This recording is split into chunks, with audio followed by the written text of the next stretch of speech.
Жалпы көптеген адамдар дәрігерден ем алады, бірақ ем көмектеспей жатыр деп шағымданып жатады. Оның бірінші себебі бір аптаға немесе 2 аптаға ем тағайындайды, бірақ 2-3 күн ішкеннен кейін жағдайы жақсарады, сосын кейін тастайды. Ал екінші себебі дәрігерлер еммен қатар диета тағайындайды, бірақ диетаны мүлде ұстанбай жатады.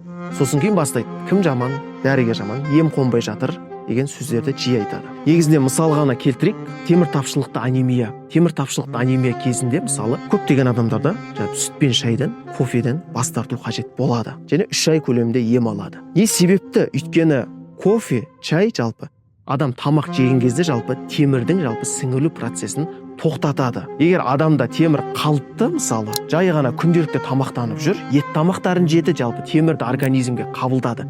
Бірақ бұндай кезде кофе, сүт пен шайды 1 сағаттан кейін ғана қабылдаған жөн. Себебі темір бұл уақытта организмге сіңіп кетеді.